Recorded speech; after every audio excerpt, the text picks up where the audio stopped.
በመላ ኢትዮጵያ ጨዋታዎች አማራ ክልልን በካራቴ ስፖርት የወከለው ሀቢባ አሰፋ በመድረኩ 2 የወርቅ ሜዳሊያዎችን የወሰደ ብቸኛው የካራቴ ስፖርተኛ ሆኖ አጠናቋል። ስፖርተኛው በዓለም አቀፍ መድረክም ኢትዮጵያን የመወከል ህልም እንዳለው ከሃና ማርያም መስፍን ጋር በነበረው ቆይታ ተናግሯል።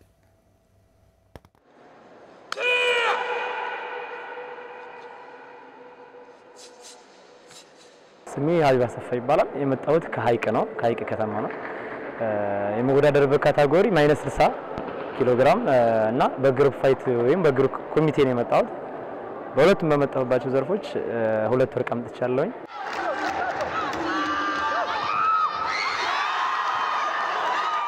መጀመሪያ እኔ ወደ ስፖርቱ የተቀላቀልኩት ጓደኞች ነበሩኝ፣ ህልሜ ነበረ ስፖርት ሰርቼ እንደዚህ በቃ ያገሬን ባንዲራ ከፍ ማድረግ ምናምን በጣም ብዙ ጊዜ አልም ነበረ። እሱን ደግሞ ሃይ ስኩል ሁለተኛ ደረጃ ትምህርት ቤት ሲጀምር አብሬ ስፖርቱን ጀመርኩት። በዛ ሂደት ላይ የተሻለ ለውጥ እያመጣው ሳይው ራሴ በቃ ከስፖርቱ እንደወጣ ጭራሽ አልፈለኩም። ቤተሰብም ደግሞ በጣም ያግዘኝ ነበረ።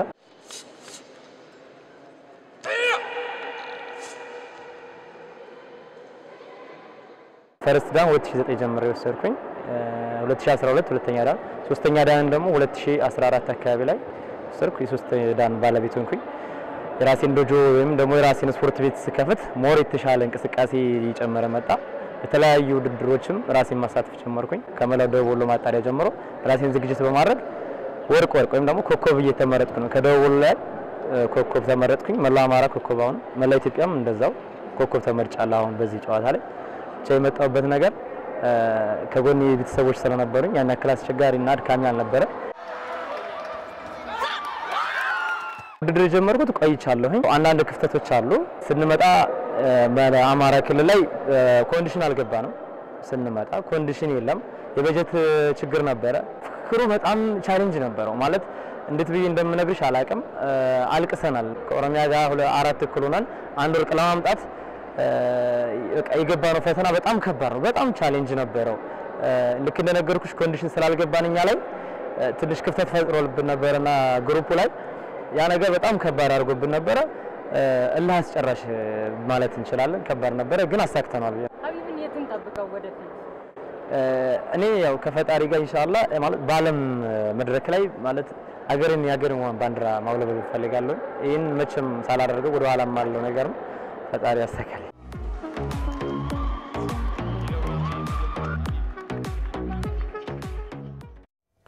በመላ ኢትዮጵያ ጨዋታዎች በ21 የስፖርት አይነቶች የተሳተፈው የአማራ ክልል አበረታች ውጤት እንዳስመዘገበ ወጣቶችና ስፖርት ቢሮ ገልጿል። ዝግጅት ጊዜ ያለመኖሩ ውጤቱ ላይ አሉታዊ ተጽዕኖ እንዳሳደረባቸው ሲገልጹ ለቀጣይ ውድድር ትምህርት መወሰድ እንዳለበትም ተናግረዋል። ታሪኩ አይነዋ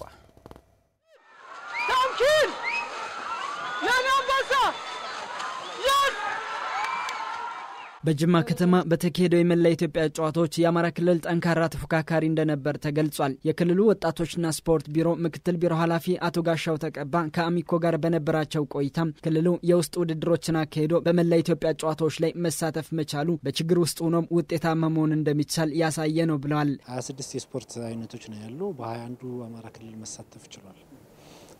ከ500 ልካም በላይ ማሳተፍ ችሏል። ይሄ በዚህ ችግር ውስጥ ነው ይህን ማሳተፍ ትልቅ ነገር ነው።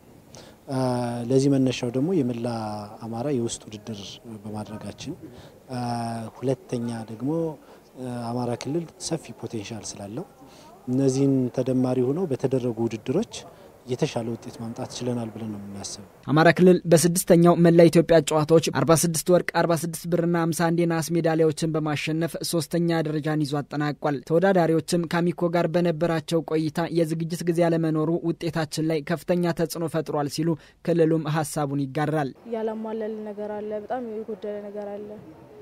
አበላችን የተስተካከለ አልነበረም እና በጣም ተጨናንቀን ነበር። በዛ ምክንያት የተሟላ ምግብም ደግሞ እዛው ውስጥ አናገኝም።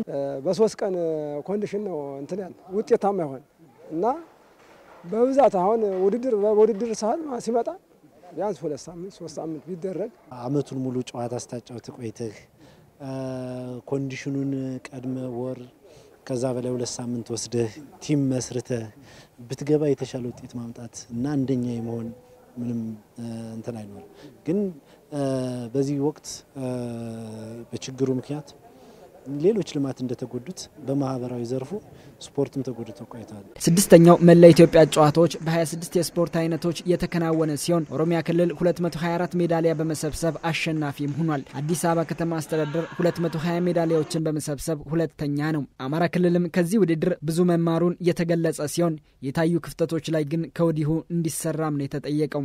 ብዙ ነገር ተምረናል። አሁን አንደኛና ሁለተኛ የወጡ ክልሎች አሉ። እኛ ደግሞ ቀጣይ ለሚዘጋጀው ውድድር ደግሞ ዝግጁ ሆነን ዛሬው ጀምረን እንደምንሰራ አምነን ተነጋግረን ነው የመጣነው። ልጆቹም ከዚህ የበለጠ ውጤት እንደሚያመጡ ሀሳባቸውን ሰጥተውናል። እኛም አሰልጣኞቹም ተነጋግረን በየዞኑም በየወረዳውም ያለነው አሰልጣኞቹ የተሻለ ነገር ሰርተን አንደኝነት ዛሬ በፊት የነበረውን ውጤት ለማስጠበቅ ጥረት እናደርጋለን። ከዚህ ያሉን ጉድለቶቻችን እንገመግማለን። የተሻሉ ስራዎቻችን ደግሞ አጠናክረን እንሄዳለን። በእያንዳንዱ ፌዴሬሽን መስራት የሚገባቸው ስራዎች አሉ። ፌዴሬሽኖች ከሀብት ማሰባሰብ ጀምሮ የተሻሉ ሊቶች በየራሳቸው እንዲሰሩ ስራዎች ይሰራሉ። በቀጣይ የተሻለ ተፎካካሪ ለሚሆን ጠንካራ ስራ እንሰራለን። ሰባተኛው የመላ ኢትዮጵያ ጨዋታዎች በ2019 ከ2 ዓመታት በኋላ መቀሌ ከተማ ላይ ይከናወናል። አብዱ ሁሴን አማራ